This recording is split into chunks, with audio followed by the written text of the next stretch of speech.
In this video, we are going to install iZeeker 4K dual dashcam.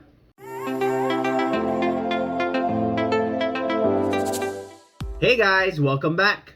My name is Greg, and in this channel I create product reviews, mods, install guides of cool car accessories and gadgets.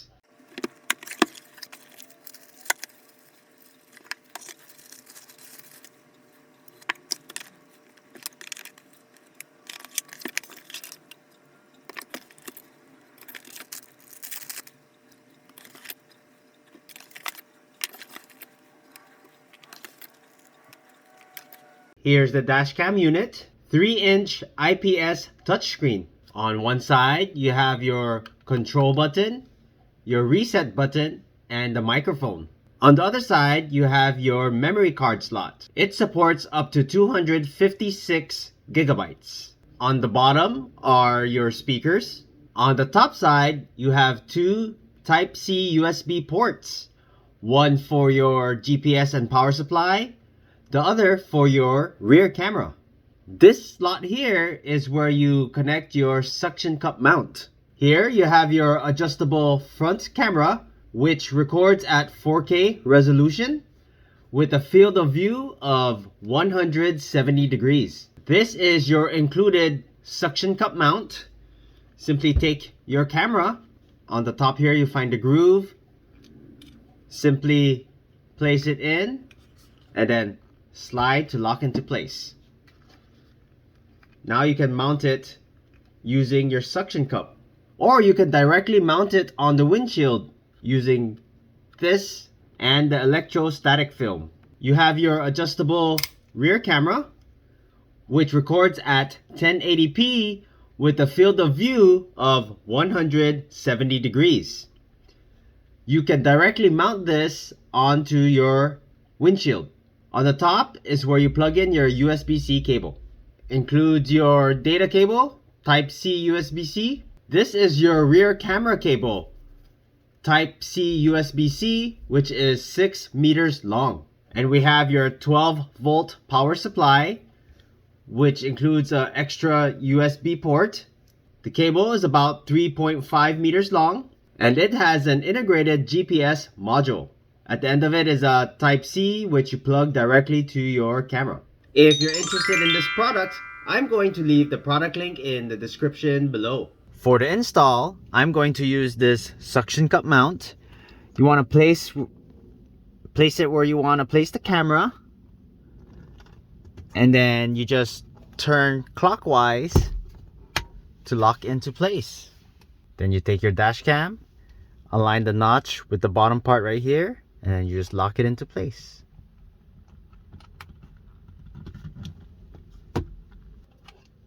Then we install your 12-volt power adapter. Here's your USB-C.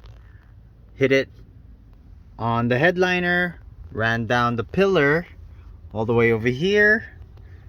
Hit it under the glove and into your power port. Next, we're going to go ahead and go into your rear window to install the rear camera. You're going to grab the static cling.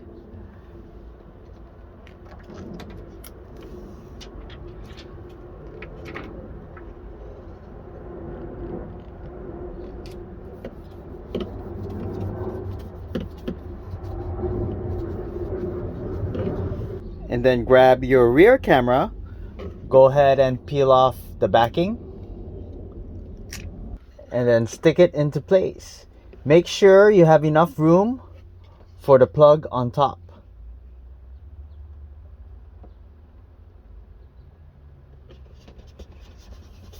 Now you grab your rear camera cable. Go ahead and plug one end to the top, just like so. Then you're going to run the rest of the wire to the front dash cam. Then you go ahead and plug in your rear dash cam. With all the wires hidden, I hid it up on the headliner and tucked it in all the way to the back of the vehicle. All tucked in the headliner. This here is your main screen with the main view of your front camera and picture-in-picture of your rear camera. We're gonna go ahead and go to your menu. This here is your camera playback. You can view your emergency recordings, normal recordings, and the photos taken. We're gonna go ahead and go into setup and your camera settings. You can change the resolution of your front camera 4K, rear camera at 1080p, front camera at 2K, and rear camera at 1080p, or front camera at 1080p and the rear camera at 1080p. This is your image size for when your photos are taken, up to 20 megapixels. Here we have loop recording. When there is insufficient space on the memory card, loop recording will automatically overwrite the oldest non-protected file of the memory card, replacing it with the new recording. You have the option to choose 1-minute recordings, 3-minute recordings, 5-minute recordings, or turn off loop recording itself. You can turn off and on your audio recording. You can turn on and off your motion detection. Motion detection will automatically start recording when it detects any motion within 3 meters from the car. You have your G sensor. G sensor detects a collision. The footage currently being recorded is automatically locked to avoid it from being overwritten. You can adjust the sensor low, medium, high, in which it would detect the shock. You have parking guard. In order for parking guard to work, you would need to install a hardwire kit. You have the option to turn on or off WDR. Wide dynamic range technology improves a camera's image quality under high contrast lighting conditions. You can change your exposure. You can choose your format, your encoding format. And now we're gonna go ahead and go to system settings. You can turn on and off your Wi-Fi.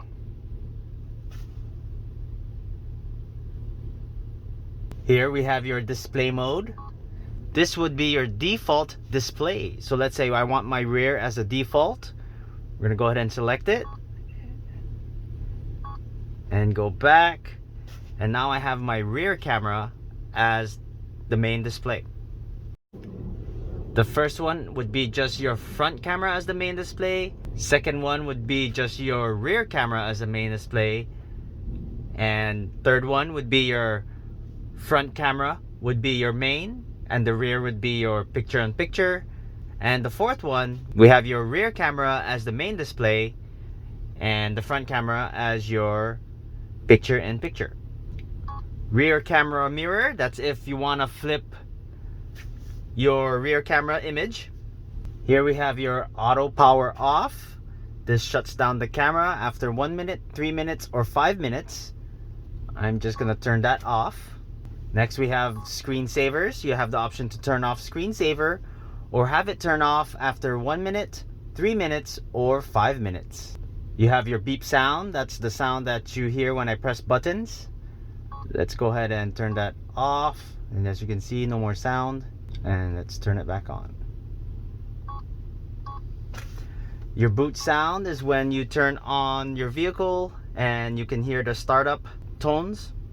You have multiple languages to choose from. You can change your frequency. In US, we are 60 Hertz.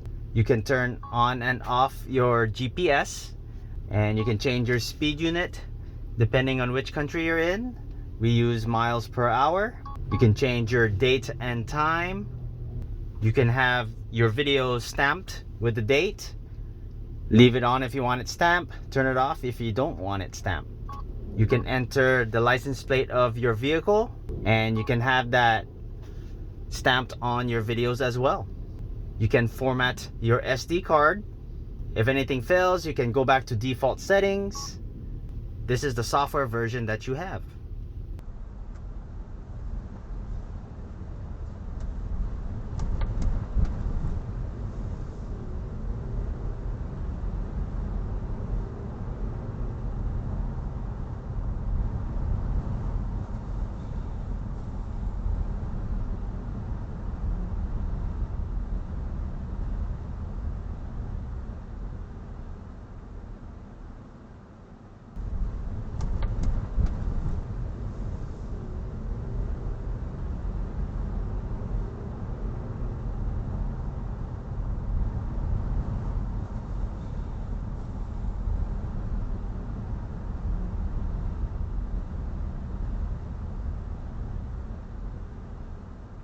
If you have not done so already, please don't forget to subscribe to my channel, and I'll bring you more content just like this. Thanks for watching, and I'll see you in the next video.